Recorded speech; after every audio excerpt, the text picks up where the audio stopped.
Maka izinkan saya menyampaikan salam dari Allah. Beberapa ayat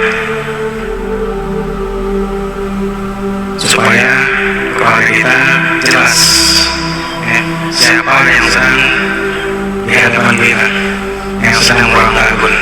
Sehingga untuk ulang tahun ini kembali saya bacakan satu ayat.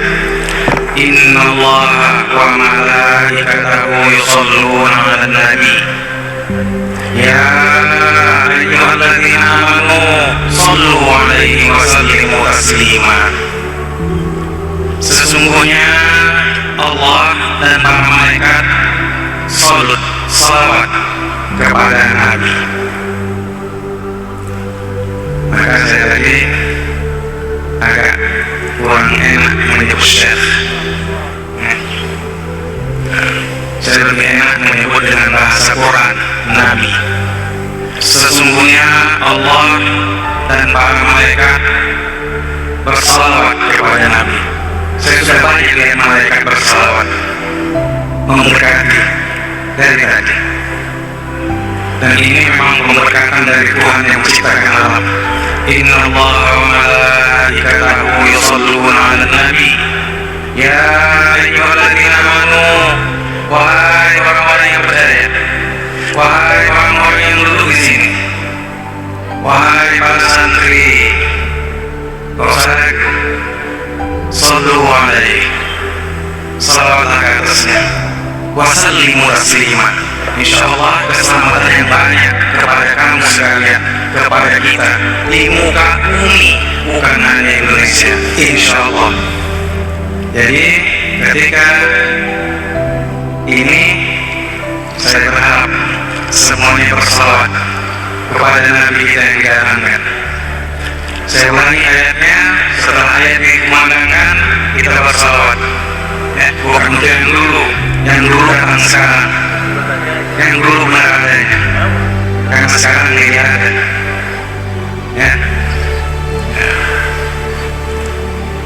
Saya ulangi.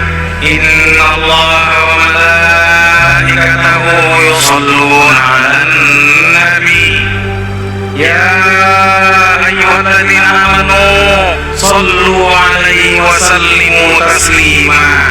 Sesungguhnya Allah dan para malaikat bersalawat ke atas Nabi.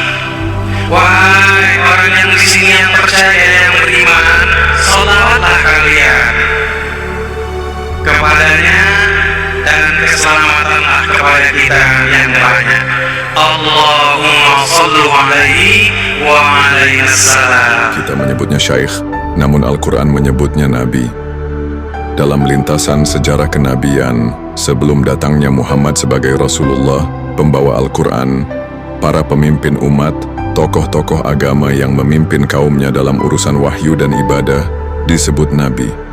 Sebutan ini tidak hanya disematkan kepada mereka yang menerima kitab, tetapi juga kepada para imam yang membimbing kaumnya dengan syariat dari Nabi sebelumnya. Bahkan Al-Quran sendiri mencatat bahwa masyarakat kala itu menyebut tokoh spiritual mereka dengan gelar Nabi. Bukan ulama, bukan kiai, bukan ustadz, dan bukan syaikh. Contohnya jelas dalam firman Allah. Nabi mereka berkata kepada mereka, sesungguhnya Allah telah mengangkat Thalut menjadi rajamu. Al-Quran Surah Al-Baqarah ayat 247. Dalam ayat ini, Allah tidak menyebut nama Nabi tersebut, melainkan identitasnya, Nabi mereka, karena memang ia adalah tokoh agama mereka. Namun setelah risalah Al-Quran turun, dan Muhammad ditetapkan sebagai penutup jalur penyegelan wahyu, Khataman Nabiyin, muncullah kegemparan baru dalam sejarah. Musailamah, seorang tokoh yang juga mengklaim kenabian, namun tidak tunduk kepada Rasulullah. Sejak saat itu, untuk menghindari kekeliruan, umat Islam mulai mengganti penyebutan Nabi untuk tokoh agama dengan istilah baru, Syekh, ulama, atau imam, agar tidak keliru disamakan dengan Rasul pembawa syariat. Padahal secara ruhani, siapapun yang menjadi pembimbing umat dan membawakan wahyu Allah kepada kaumnya, tetaplah disebut Nabi dalam sistem langit. Inilah yang Allah tetapkan dalam Al-Quran Ali Imran ayat 81. Dan ingatlah, Ketika Allah mengambil perjanjian dari para nabi, sungguh, apa saja yang aku berikan kepada kalian berupa kitab dan hikmah, kemudian datang kepada kalian seorang rasul yang membenarkan apa yang ada pada kalian, niscaya kalian harus beriman kepadanya dan menolongnya. Ini kuncinya. Jika tokoh agama itu tunduk dan beriman kepada rasul yang datang kepada mereka, maka ia dibenarkan sebagai bagian dari jalur kenabian. Jika tidak, maka batallah dia. Mengapa Panji Gumilang tidak disebut syaikh? Inilah sebab mengapa Imam Mahdi akhir zaman tidak menyebut Panji Gumilang sebagai syaikh.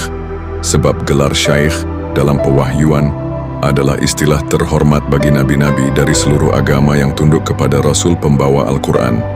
Dan ketika seseorang, seperti Panji Gumilang, tidak tunduk kepada Al-Quran sebagai sistem pewahyuan yang hidup, maka ia bukan lagi pewaris Nabi, melainkan bagian dari barisan yang membatalkan perjanjian pewahyuan. Peristiwa Al-Zaitun membuka tabir penting dalam sejarah akhir zaman, bahwa semua tokoh agama di dunia ini dipanggil Allah dengan sebutan Nabi, karena mereka semua mengklaim membawa kitab suci dari Tuhan. Tapi sekarang, Allah menguji mereka semua dengan kedatangan Rasul zaman ini yang membacakan Al-Quran secara nyata. Siapa yang tunduk, itulah Nabi yang benar. Siapa yang menolak, dialah Nabi palsu. Inilah fungsi Al-Quran sebagai penyaring global seluruh tokoh agama. Karena Rasulullah datang membenarkan semua kitab, maka siapapun yang memimpin kaumnya atas nama wahyu harus tunduk kepada Rasul yang membawakan Al-Quran. Jika tidak, maka kebohongannya akan tersingkap. Kemudian datang kepada kalian seorang Rasul yang membenarkan apa yang ada pada kalian.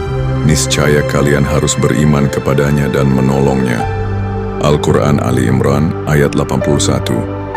Maka kita perlu membuka mata. Syaikh bukan sekadar gelar tua, tapi gelar pewahyuan. Dan Nabi bukan gelar eksklusif masa lalu, tapi gelar pengakuan langit terhadap siapapun yang membimbing umat atas dasar wahyu. Kini, Rasulullah Imam Al-Mahdi telah datang. Siapa yang tunduk, itulah Nabi sejati, ulama pewaris Nabi. Siapa yang menolak, jangan kau tuduh orang lain Nabi palsu. Itulah ulama sur, ulama jahat,